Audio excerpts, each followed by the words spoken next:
നമസ്കാരം, എല്ലാവർക്കും സിറാജ് വ്ലോഗിലേക്ക് സ്വാഗതം.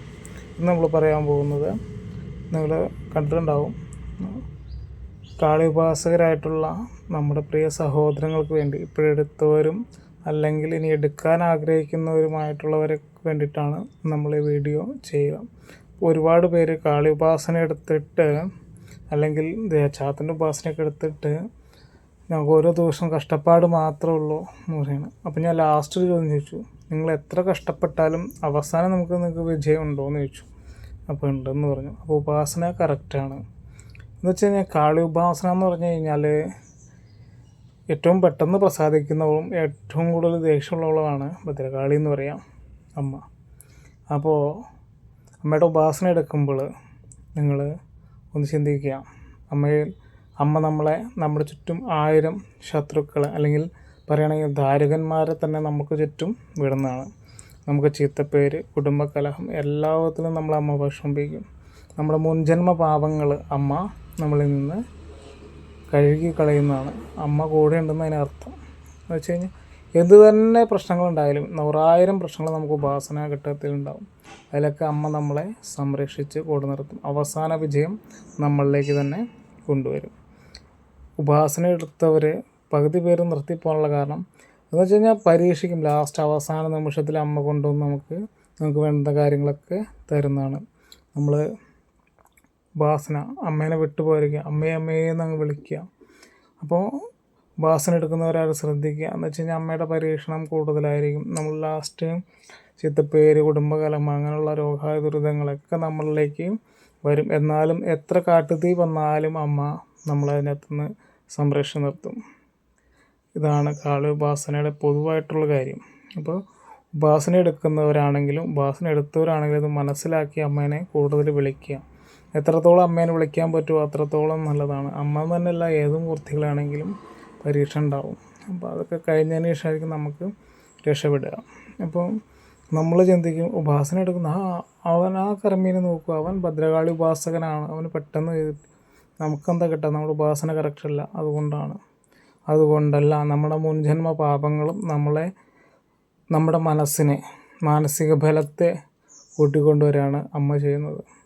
നമ്മുടെ മുമ്പിലേക്ക് 1000 ദാരുകങ്കരന്മാർ അല്ലെങ്കിൽ 1000 ശത്രുക്കളെ ഇടുന്നു, ഒരുപാട് കഷ്ടതകൾ ഇടുന്നു. നമ്മുടെ മനസ്സിനെ ബലപ്പെടുത്തുകയാണ് അമ്മ ചെയ്യുന്നത്. ഒരിക്കലും അമ്മ നമ്മളെ കഷ്ടപ്പെടുന്നതല്ല. നമ്മളെ ആ കഷ്ടപ്പാടിൽ നിന്ന്, ആ കഷ്ടപ്പാടിനെ തന്നെ നമ്മളുടെ മനസ്സിലൊരു ബലമാക്കി ചവിട്ടുപടിയായിട്ട് മുന്നോട്ട് കയറി പോവുകയാണ് വേണ്ടത്. അതിന് വേണ്ടിയിട്ടാണ് അമ്മ അത്ര ഇത് തരുന്നത്. നമ്മുടെ മുമ്പിലേക്ക് ഇത് മാത്രമല്ല, ഇതിനും വലിയ പ്രശ്നങ്ങൾ വരാം.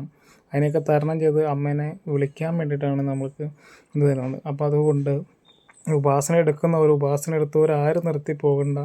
അമ്മയുടെ അനുഗ്രഹം നിങ്ങളിലുള്ളത് കൊണ്ടാണ് നിങ്ങൾക്ക് ഇത്രയും ദുരിതങ്ങൾ വരിക. ഓക്കെ, ഒന്നാമത്തെ കേസ്. ഒരുപാട് പേരിങ്ങനെ ഞാൻ ഉപാസന എടുത്തിട്ട് ഒരു ഗുണമില്ല, ഇങ്ങനെ കഷ്ടപ്പാടും ദുരിതം മാത്രമേ ഉള്ളൂ.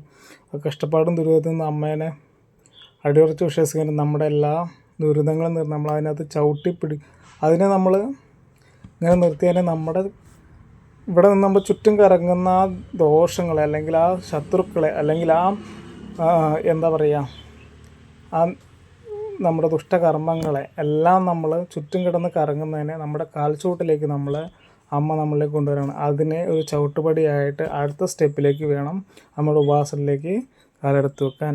ആ ഘട്ടത്തിൽ വരുമ്പോഴാണ് നമുക്ക് കുറച്ചുകൂടി ഇതുണ്ടാവുള്ളൂ. അപ്പോൾ പല ഘട്ടങ്ങളിലായിട്ടായിരിക്കാം നമ്മുടെ ഉപാസന ക്രമങ്ങളൊക്കെ പോവാം.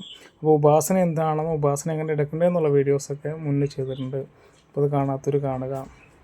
അപ്പോൾ നമുക്ക് കുറഞ്ഞതൊരു 41 ദിവസം നമ്മൾ കണക്കാക്കാം. കാലത്തും വൈകുന്നേരം കറക്റ്റായിട്ട് ദേവിയുടെ മന്ത്രങ്ങൾ ഒന്നെങ്കിൽ മലയാള മന്ത്രങ്ങളോ അല്ലെങ്കിൽ സംസ്കൃത മന്ത്രങ്ങളോ ജപിക്കുക. സംസ്കൃത മന്ത്രങ്ങളാകുമ്പോൾ ഋഷി ഛന്ദസ്സൊക്കെ ഉണ്ട്. മലയാള മന്ത്രത്തിന് ഋഷി ഛന്ദസ്സൊന്നുമില്ല. അതാണ് രണ്ടും തമ്മിലുള്ള വ്യത്യാസം. അപ്പോൾ നിങ്ങൾക്ക് യുക്തിയുള്ളത് ഏത് വേണമെങ്കിലും എടുക്കുക, ജപിക്കുക. അമ്മയുടെ അനുഗ്രഹം ഉണ്ടാവട്ടെ. അമ്മ ഏതിലും പ്രസാദിക്കും. അമ്മയ്ക്ക് ഇന്ന മന്ത്രമൊന്നും ഒന്നുമില്ല. സംസ്കൃതത്തിൽ വിളിച്ചാലും ഇംഗ്ലീഷിൽ വിളിച്ചാലും മലയാളത്തിൽ വിളിച്ചാലും ഏത് ഭാഷയിൽ വിളിച്ചാലും കേൾക്കുന്നത് ഒരാൾ തന്നെയാണ് അമ്മ. നമ്മൾ സംസ്കൃതത്തിൽ നിന്ന് അല്ലെങ്കിൽ ഹിന്ദിയിൽ അമ്മ എന്ന് വിളിക്കണോ, മാം എന്ന് വിളിക്കണോ, മാം എന്ന് വിളിക്കണോ, ഇംഗ്ലീഷിൽ മമ്മിന്ന് വിളിക്കണോ, മലയാളത്തിൽ അമ്മ എന്ന് വിളിക്കണോ, ഇതെല്ലാം കേൾക്കണം നമ്മുടെ അമ്മേനെ തന്നെയല്ല, നമ്മുടെ അമ്മേനെ തന്നെ വിളിക്കണം. യാതൊരു വിഷയമില്ല, ഏതൊരു വിധത്താലും കുഴപ്പമില്ല. ഓക്കെ. അപ്പോൾ അബദ്ധങ്ങളെ ഒന്ന് ചടയുക. ഉപാസനയെ കുറിച്ചുള്ള കറക്റ്റ് കാര്യങ്ങളൊക്കെ ഞാൻ ചെയ്തിട്ടുണ്ട്. അപ്പോൾ അത് കാണാത്തവർ അത് കാണുക. വീഡിയോസിലുണ്ട്. അപ്പോൾ എല്ലാ ദിവസവും പറയുന്ന പോലെ വീഡിയോ ഒന്ന് സബ്സ്ക്രൈബ് ചെയ്യും, തൊട്ടടുത്ത് കാണുന്ന ബെൽ ബട്ടൺ അമർത്തുകയും വീഡിയോ ഇഷ്ടപ്പെട്ട് കഴിഞ്ഞാൽ ലൈക്ക് ചെയ്യും, ഷെയർ ചെയ്യുകയൊക്കെ ചെയ്യുക. അതുപോലെ തന്നെ നിങ്ങൾക്ക് ഫ്രീ ആയിട്ട് ജാതകമൊക്കെ നോക്കുന്നുണ്ടെങ്കിൽ താഴെ കാണുന്ന നമ്പറിൽ നിങ്ങൾക്ക് ഫ്രീ ആയിട്ട് ജാതകമൊക്കെ നോക്കി നിങ്ങളുടെ ദശാസന്ധി അനുസരിച്ച് നിങ്ങൾക്ക് പരിഹാരങ്ങളൊക്കെ നിർദ്ദേശിക്കുന്നതാണ്. യാതൊരുവിധ ഫീസും മറ്റുള്ള കാര്യങ്ങളില്ല. നമ്മുടെ വീടിൻ്റെ അടുത്തുള്ള ക്ഷേത്രങ്ങളിൽ തനതായുള്ള കർമ്മങ്ങൾ ചെയ്ത് കഴിഞ്ഞാൽ നിങ്ങളുടെ ജീവിതം നമുക്ക് കുത്തൊഴിഞ്ഞ് കിടക്കുന്ന ജീവിതം നമുക്ക് കുത്തുറപ്പാക്കി എടുത്ത് നമുക്ക് മുന്നോട്ട് പോകാം. ചെറിയൊരു ഇടവേളകളൊക്കെ കഴിച്ച്. അപ്പോൾ എല്ലാവർക്കും നല്ലൊരു ദിവസം നിർത്തുന്നു. വീഡിയോ നിർത്തുന്നു. നന്ദി, നമസ്തേ. അമ്മയുടെ അനുഗ്രഹം എല്ലാവർക്കും കൊണ്ടിട്ട് ഭയങ്കര സൗഹൃദം ഭദ്രകാളിയാണ്.